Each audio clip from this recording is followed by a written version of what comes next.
Mas quando eu falo que a criança não se sente aceita, é na sua essência, sabe? Ela acaba não se sentindo desejada, querida por esses pais. É por isso que é o perigo, né? Quando a mãe está gestante ainda, a criança sente tudo. Então, às vezes, quando aquela é uma gravidez indesejada, né? Quando os pais não querem a criança acaba sentindo aquela rejeição. Ela sente, ela é um ser vivo, né? Ela sente, gente, já na barriga da mãe e já nasce na essência dela. Inconscientemente, eu não sou desejada, eu não sou querida, eu não fui desejada nessa casa pelos meus pais. Então, quando a criança não se sente qualificada ou quando ela se sente desclassificada, e às vezes isso acontece, gente, até sutilmente. Vou dar alguns exemplos. Quando ela se sente desclassificada sem ser sutilmente, na caruda mesmo. E já falamos algumas coisas relacionadas a isso, alguns momentos, né? Tem vídeo aqui que fala sobre criança e tudo mais, mas eu tô falando da formação, da personalidade, tô falando da criança interior, quando adulto, né? Por exemplo, quando ela se sente desclassificada. Tem pai que xinga, né? Tem pai que xinga a criança, tem mãe que xinga, por exemplo. Mas você é um vagabundo mesmo, né? Ou você é burro, cansei de te explicar, você não aprende nunca. Essas são formas de desclassificar nossos filhos, né? Xingando, dizendo que ele nunca vai ser nada. Então nós, pais, mães, muitas vezes nós falamos assim com os nossos filhos. Nós falamos essas coisas duras pra eles. Isso é desrespeito, né, gente? Ah, mas isso é uma criança. E, só porque é criança, você acha que você tem direito de xingar, desclassificar. É desrespeito. É o seu filho, é a sua filha. Até porque você quer que ele te respeite, né? Você é o exemplo dele.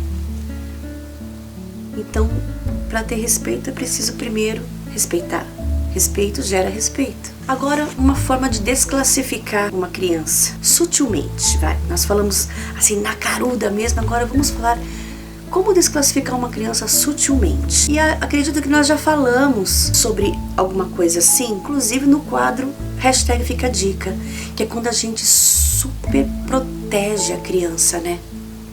Nas melhores das intenções, né? Você quer dar o melhor pro seu filho, você tá super protegendo. Os pais fazem tudo que podem para dar o melhor para ela. Só que é excesso, e tudo que é excesso não é bom. Então, de tanto você fazer isso, pai e mãe, a criança acaba recebendo as mensagens, o tempo inteiro essas mensagens. E aí ela vai, inconscientemente, essas mensagens vão trabalhando e ela vai se sentir como se ela não fosse capaz. Tem que ter sempre os pais ali, que ela vai achar que ela não dá conta dela mesma. Então, sutilmente, ela está sendo desclassificada. Por isso, gente, que é uma dificuldade da pessoa olhar para a sua infância e observar com clareza o que fez bem e o que não fez bem para ela.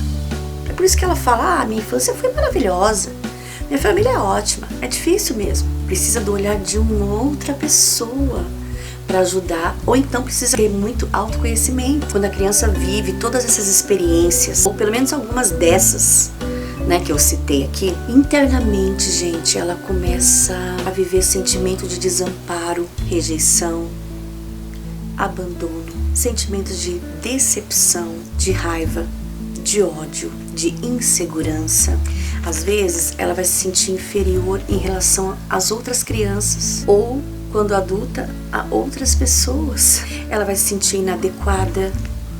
Sabe como que é se sentir inadequada? Assim, ela vai crescendo, aí ela chega a ser adolescente, jovem, adulto, e cada vez mais se sentindo inadequada. Ela vai em algum lugar e ela acha que todo mundo tá bem, menos ela. Ela começa até a se perceber, sabe, como defeituosa.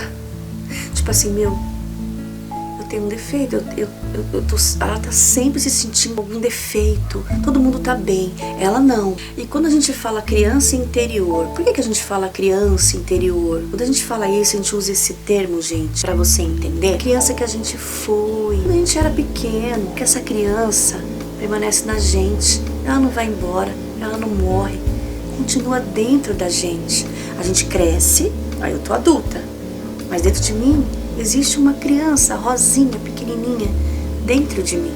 A criança interior. E essa criança interior, ela pode ser mais saudável mais doente, mais magoada, mais ressentida, mais alegre, mais triste. Tudo vai depender dessa tua história infantil, da nossa infância. Então, quando essa criança teve essa ou essas vivências que eu falei aqui, ela acaba tendo dentro dela feridas emocionais.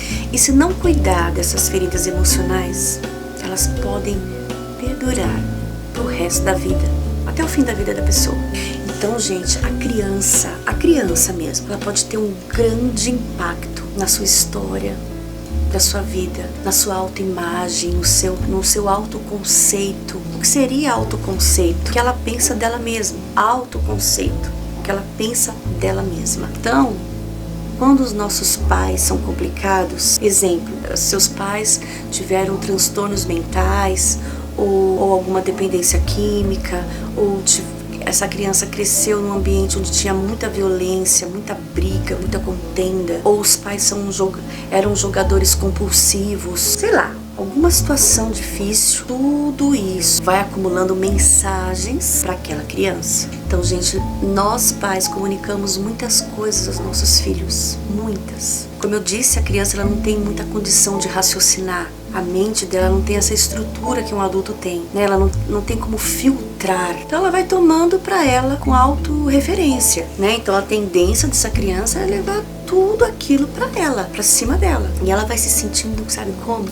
Culpada, como se ela fosse culpada por tudo aquilo que está acontecendo. Então ela vai pensar assim: se meus pais são complicados, eu também sou complicada. E ela vai crescendo cheia de dúvidas, de inseguranças. E essas inseguranças, essas dúvidas são em relação a vão de encontro, né? Em relação aos seus valores, ao seu valor, ao seu merecimento. Ela acaba achando que ela não é merecedora das coisas boas, do melhor dessa vida. Inclusive, ela chega até duvidar das suas percepções, gente. Por exemplo, ela percebe algo mais, só que ela não consegue ter certeza daquilo que ela percebe, tanto que ela fica na dúvida: será que é certo? Será que é errado? Ela duvida das suas emoções. Tem tanta gente, né, com dificuldade de se relacionar no setor sentimental mesmo, amoroso, né? Por quê? Porque tudo começou lá na infância, né? A ferida foi gerada lá quando ela era criança, e quando adulto não consegue se relacionar com alguém. Então ela duvida das emoções dela, ela acha que não merece uma pessoa legal, uma pessoa que tanto ela vai fazê-lo feliz como ele ou ela fazê-lo feliz, né? Porque ela não se acha merecedora. Então ela acaba querendo fugir dessas emoções, porque é como se para ela é um mecanismo de defesa. Então